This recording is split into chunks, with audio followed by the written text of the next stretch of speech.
ओम नमः शिवाय। स्वागत है दोस्तों आप सभी का आपके अपने चैनल जी जायसवाल यूट्यूब स्टोरी में। दोस्तों आज हम जानेंगे श्रावण मास महात्म्य कथा अध्याय 7। इस अध्याय में आज हम सुनेंगे मंगला गौरी व्रत का वर्णन तथा व्रत कथा। ईश्वर बोले, हे सनत कुमार, अब मैं अत्युत्तम भौम व्रत का वर्णन करूंगा, जिसके अनुष्ठान करने मात्र से वैधव्य नहीं होता। विवाह होने के पश्चात 5 वर्षों तक यह व्रत करना चाहिए। इसका नाम मंगला गौरी व्रत है। यह पापों का नाश करने वाला है। विवाह के पश्चात प्रथम श्रावण शुक्ल पक्ष में पहले मंगलवार को यह व्रत आरंभ करना चाहिए।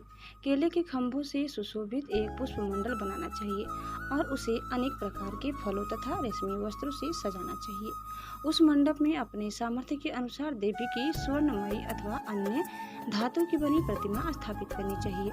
उस प्रतिमा को 16 उपचारों से, 16 तुरवा दलों से, 16 चावलों से तथा 16 चने की दालों से मंगला गौरी नामक देवी की पूजा करनी चाहिए और 16 बत्तियों से 16 दीप जलाने चाहिए। दही तथा भात का नैवेद्य भक्ति पूर्वक अर्पित करना चाहिए। देवी के पास ही पत्थर का सील तथा लोहा स्थापित करना चाहिए। 5 वर्ष तक इस प्रकार से करने के पश्चात उद्यापन करना चाहिए। माता को वायन प्रदान करना चाहिए, जिसकी विधि आप सुनिए।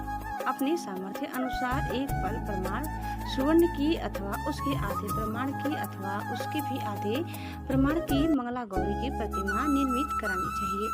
अपनी शक्ति के अनुसार स्वर्ण आदि के बने तंडुल पूरित मात्र पर वस्त्र तथा रमणी कंचू की ओढ़नी रखकर उन दोनों के ऊपर देवी की प्रतिमा स्थापित करनी चाहिए।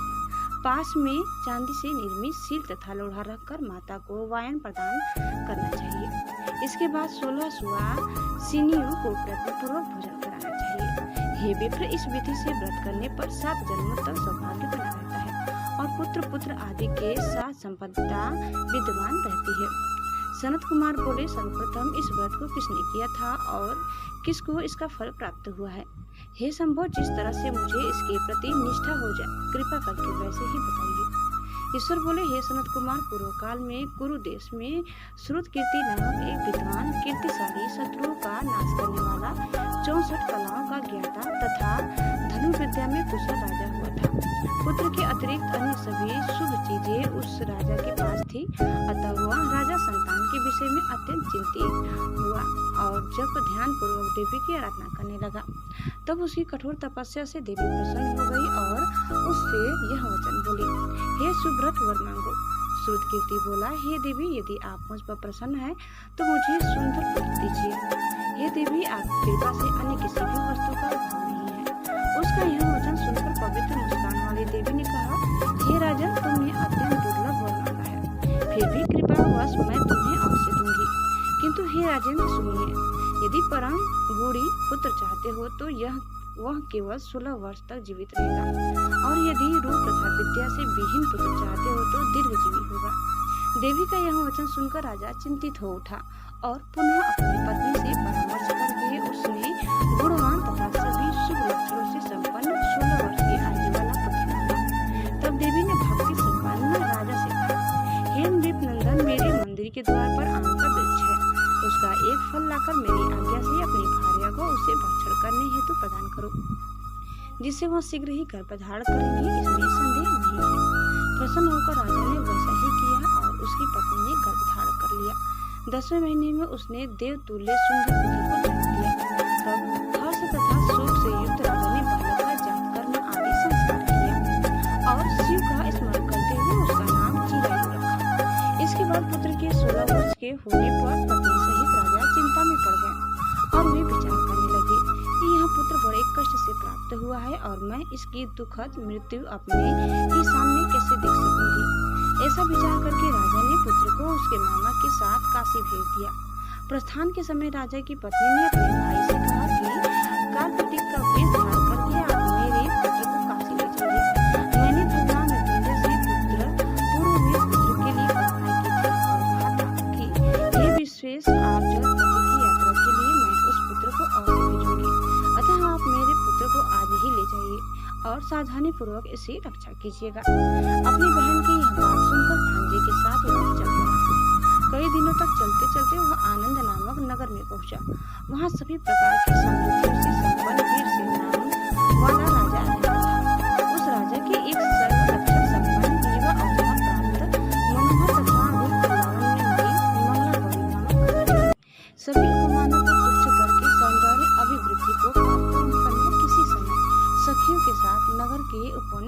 करने के लिए गई हुई थी। उसी समय वह चिरायु तथा उसका मामा वे दोनों भी वहां पहुंच गए और उन कन्याओं को देखने की लालसा से वही विश्राम करने लगे। इसी बीच विनोदपूर्वक क्रीड़ा करते हुए उन कन्याओं में से किसी एक ने कुपित होकर राजकुमारी को डांटा। यह कुवचन कह दिया। तब उस अशुभ वचन को सुनकर राजकुमारी बोली, तुम अनुचित बात क्यों बोल रही हो? मेरे कुल में तो इस प्रकार की कोई नहीं है। मंगला गौरी की कृपा से तथा उनके व्रत के प्रभाव से विवाह के समय जिसके सर पर मेरे हाथ से अक्षत पड़ेंगे, हे सखी, वो यदि अल्पायु वाला होगा तो भी चिरंजीवी हो जाएगा। इसके बाद वह सभी कन्याएं अपने अपने घर चली गईं। उसी दिन राजकुमारी का विवाह था। देश के निर्धर्मा नामक राजा ने सुकेतु नाम वाले पुत्र के साथ उसका विवाह निश्चित किया गया था। वह सुकेतु विद्याहीन कुरूप तथा बहरा था। तब सुकेतु के साथ आए हुए उन लोगों ने विचार किया कि इस समय कोई दूसरा श्रेष्ठ वर ले जाना चाहिए और विवाह संपन्न हो जाने के बाद वह सुकेतु पहुंच जाए। उन लोगों ने चिरायु के मामा के पास जाकर याचना की कि आप इस बालक को हमें दे दीजिए, जिससे हमारा कार्य सिद्ध हो जाए। यह पृथ्वी पर पहाड़ के समान दूसरा कोई धन नहीं है। उनकी बात सुनकर चिरायु का मामा मन ही मन बहुत प्रसन्न हुआ, क्योंकि इसने उपवन में पहले ही कन्या मंगला गौरी की बात सुन ली थी। फिर भी उसने एक बार कहा कि आप लोग इसे किस लिए मांग रहे हैं? कार्य की सिद्धि हेतु वस्त्र अलंकार आदि मांगे जाते हैं। वर तो कहीं भी नहीं मांगा जाता, तथापि आप लोगों का सम्मान रखने के लिए मैं इसे दे रहा हूँ। इसके बाद चिरायु को वहां ले जाकर सप्तपदी आदि के भोजन के बाद रात्रि में उस चिरायु ने हर्ष युक्त होकर मंगला गौरी के साथ शयन किया। उसी दिन चिरायु के 16 वर्ष पूर्ण हो चुके थे और अर्धरात्रि में साक्षात काल सर्प रूप में वहां आ गया। इसी बीच संयोगवश राजकुमारी जाग गई। उसने उस महासर्प को वहां देखा और वह भय से व्याकुल होकर कांपने लगी। तभी उस कन्या ने धैर्य धारण 16 उपचारों से सर्प की पूजा की और पीने के लिए उसे दूध दिया। उसने दीनता भरी वाणी में उस सर्प की प्रार्थना तथा स्तुति की। मंगला गौरी प्रार्थना करने लगी कि मैं उत्तम व्रत को करूंगी जिससे मेरे पति जीवित रहें। ये जिस तरह से चिरकाल तक जीवित रहें, आप वो ऐसा कीजिए।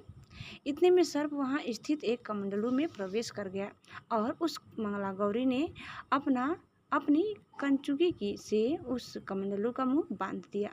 इसी बीच उसका पति अंगड़ाई लेकर जाग गया और अपनी पत्नी से बोला, हे विप्रे, मुझे भूख लगी है। तब वह अपनी माता के पास जाकर खीर, लड्डू आदि ले आई और उसके द्वारा दिए भोज्य पदार्थ को उसने प्रसन्न मन होकर खाया। भोजन के पश्चात हाथ धोते समय उसके हाथ से अंगूठी गिर पड़ी। तांबुल खाकर वह पुनः सो गया। इसके बाद मंगला गौरी कमंडलू को फेंकने के लिए जाने लगी। विधि की कैसी गति है कि उस कमंडलू में से बाहर की ओर जगमग करती हुई हार कांति को देखकर वह आश्चर्यचकित हो गई। घट में स्थित उस हार को उसने अपने कंठ में धारण कर लिया। इसके बाद कुछ रात शेष रहते ही चिरायु का मामा आकर उसे ले गया। इसके बाद वर पक्ष के लोग सुकेतु को वहां ले आए। उसे देख मंगला गौरी ने कहा कि यह मेरा पति नहीं है। तब उन सभी ने उससे कहा, हे शुभे, तुम यह क्या बोल रही हो? यह तुम्हारा कोई परिचायक हो तो उसे हम लोगों को बताओ। मंगला गौरी बोली, जिसने रात्रि में 9 रत्नों से बानी अंगूठी दी है, उसकी अंगुली में इसे डालकर परिचायक निशानी देख ले। मेरे पति ने रात्रि में मुझे जो हार दिया था उसके रत्नों का समुदाय कैसा है, इस बात को यह बताए। यह तो कोई अन्य ही है। इसके अतिरिक्त रात्रि में आम सींचते समय उनका पैर कुमकुम से लिप्त हो गया था। वह मेरी जांघ पर अब भी विद्यमान है। उसे आप लोग शीघ्र देख ले। साथ ही रात में परस्पर भाषण तथा भोजन आदि जो कुछ किया गया था उसे भी यह बता दे, तब यह निश्चय ही मेरा पति है। इस प्रकार उसका वचन सुनकर सभी ठीक है कहने लगे। किंतु जब एक भी बात न मिली तब सभी ने सुकेतु को उसका पति होने से निषिद्ध कर दिया और वर पक्ष वाले जिस तरह से आए थे उसी तरह से चले गए।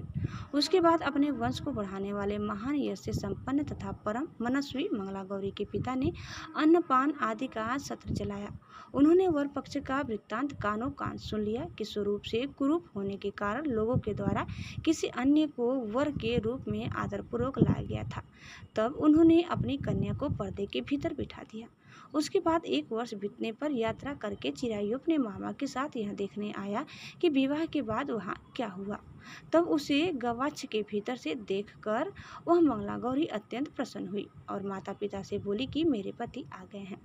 राजा ने अपने सुहृदजनों को बुलाकर पूर्व में कहे गए सभी परिचायकों को निशानी को देखकर मंद मुस्कान वाली अपनी कन्या चिरायु को सौंप दी। राजा ने शिष्टजनों को साथ लेकर विवाह का उत्सव कराया। इसके बाद राजा वीरसेन ने वस्त्र आभूषण आदि सोना, घोड़े, रथ और अन्य भी बहुत सी सामग्रियां देकर उन्हें विदा किया। उसके बाद कुल को आनंदित करने वाला वह चिरायु पत्नी तथा मामा को साथ लेकर सेना के साथ अपने नगर पहुंचा। लोगों के मुख से उसे आया हुआ सुनकर उनके माता पिता को विश्वास नहीं हुआ। उन्होंने सोचा कि प्रारब्ध अन्यथा कैसे हो सकता है। इतने में वह अपने माता पिता के पास आ गया और स्नेह से परिपूर्ण वह चिरायु भक्तिपूर्वक उनके चरणों में गिर पड़ा। तब अपने पुत्र का मस्तक सूंघ कर उन दोनों ने परम आनंद प्राप्त किया।